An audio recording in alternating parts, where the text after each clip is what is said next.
Chapter 347. Free Fall. Sunny fell down in a rain of broken stone, the floor beneath his feet suddenly crumbling like shattered glass. The crimson spire shuddered and moaned, like a giant creature convulsing in the throes of death. The light of the artificial sun grew dim and weak, causing another tremor to run through the ancient tower, wide cracks appearing on its granite walls. Sunny had banished the darkness that devoured the forgotten shore every night, and Nephis had killed the vessel of the sun that rose above it every day. Together, they had brought destruction to this cursed land. Today was the end of days for the forgotten shore, one that the two of them had ushered in, and one of them was going to have to endure the fallout of this cataclysmic change.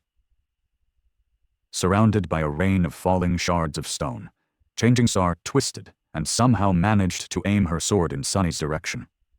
Even more miraculously, he managed to intercept it with his own. Both were thrown away from each other, the transparent wings weaving themselves behind their backs.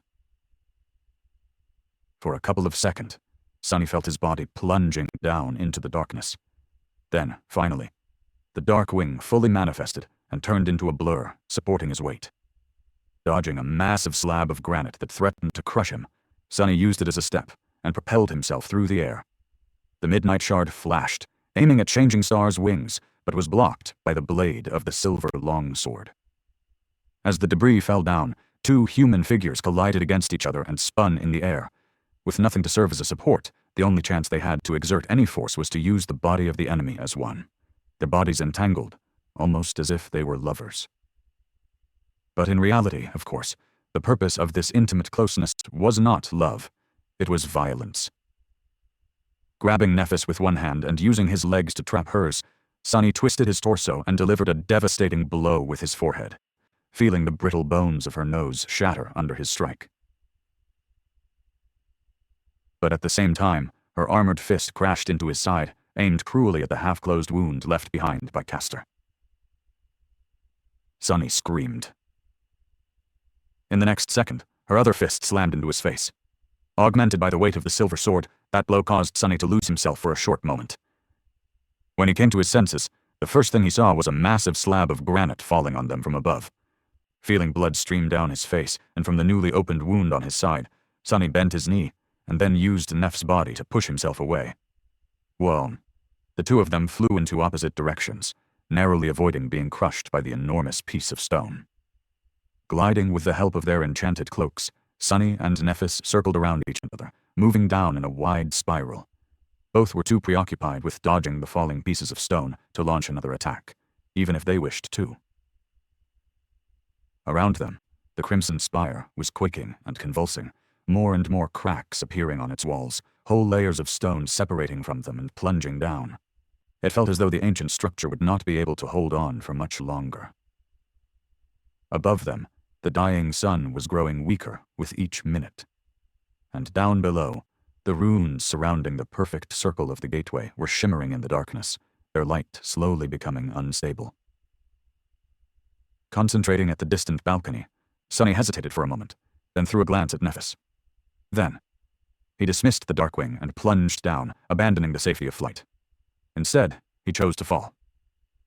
With air whistling in his ears, Sunny plummeted through the darkness, approaching the vast balcony with terrible speed. Deadly speed. He had to calculate everything perfectly. When the gateway was close enough to discern separate runes shining in a circle around it, he summoned the enchanted cloak again. As the memory began to weave itself into existence, Sunny continued to fall, the stone balcony growing closer and closer. A second later, it was already close enough to see the shapes of the dead coral golems in the darkness. A second more, and a bestial fear took hold of his heart. He was about to die, to splatter on the ground like a crushed bug. Almost at the last moment, the Darkwing finally came into existence. Immediately, Sunny activated the enchantment and tried to turn his vertical fall into a horizontal glide. As inertia pulled him down with dreadful speed, he cut a smooth arc in the air and hit the stone surface of the balcony, turning the violent impact into a roll. Then, without losing even a moment, he jumped to his feet and ran toward the gateway. Consumed by pain, Sunny limped over the shimmering runes and entered the ring. Almost immediately, a strange feeling overtook him. It was like Like that strange and indescribable feeling you get a few seconds before realizing that the reality surrounding you is just a dream, and that you are about to wake up. The light of the runes grew stronger. Simultaneously, Sunny's own body began to glow, emanating the same ethereal light. Before that glow had a chance to become bright, though, a shadow fell from above in a deadly rustle of sharp steel. No! Sunny threw his hands up, deflecting the blow of Changing Star's silver sword. Nephis descended upon him like an avenging angel, the fierce white flames burning in her eyes with frightening intensity.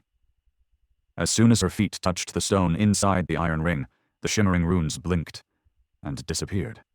Both conduits were cut off from the Crimson Spire, thus breaking the flow of soul energy. Without it, the gateway could not function. Only if one of them was thrown outside would the runes ignite once again.